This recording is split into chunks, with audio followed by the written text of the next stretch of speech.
A while back, I was on YouTube Shorts, and I came by something that upset me more than it probably should have. I forgot the channel or video name, but it boils down to a misunderstanding of the D&D 5th edition rules. You see, the video was about the knot tying rules in Xanathar's Guide to Everything. You see, in the knot tying rules, when tying something down, you make an intelligence sleight of hand check. This is unusual to many groups because intelligence is not normally rolled for sleight of hand. If you take a look at this little snip from the character sheet, you might even notice that they put dexterity right next to sleight of hand because that's what is expected to be used with. This led to the content creator referring to knot tying as an optional rule based on another optional rule, except the original rule was not optional. Let me explain. See, a lot of players learn the rules from a friend and are going to be a touch confused. Just stick with me for a moment. Skills can be used with other ability scores, right? So for example, imagine you're a rogue and you took something and now you want to disappear into the crowd. You roll a stealth check,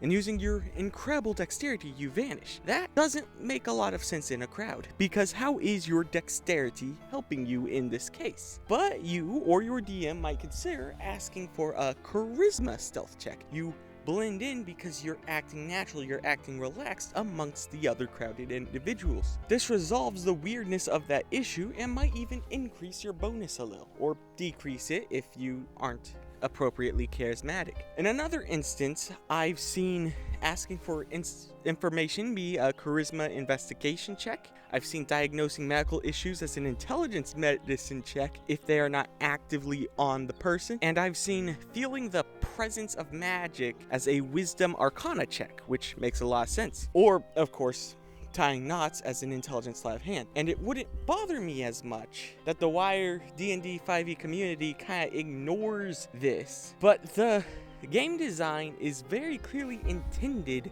to have the game structured around this select what ability score you use option. I think that the developers very much intended for this to be the common way of the game being played. So what makes me think this? Well, you see, have you ever looked at a module and thought that the way they told you what a skill check was odd? It calls it out in this order. DC, makes sense.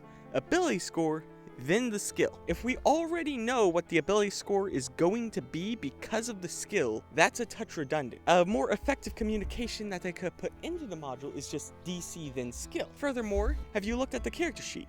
Notice how poorly organized those skills are. Alphabetically, whose idea was that? Surely, if we intended to use one skill associated with one ability score, we might set those things together on the sheet. And you're like, well, maybe they just thought alphabetically was better. Here's the thing, they already made that other sheet design. It's a variant available for free on their website. If skills being always associated with the same ability score was their intent, then why is this not the default character sheet? Then when Xanathar's came around, the devs specifically called out knot tying, I think, so people remembered that this rule variant existed. They used it as an example, that way it'd be a useful point where you can apply how this might work out, and people would start implementing it into their games. That's what I think was going on, because why would they add knot tying otherwise? Remember, these are the same developers that didn't include ship rules in Spelljammer. There's no way they just couldn't sleep at night over knot tying rules not being in the game. So you probably at this point are pointing to, hey, it's labeled as a variant rule. Why would they label it as a variant rule if it's meant to be how you play the game? So whenever you see an optional rule, it's very clearly intended as something that the DM just says yes or no to, on and on.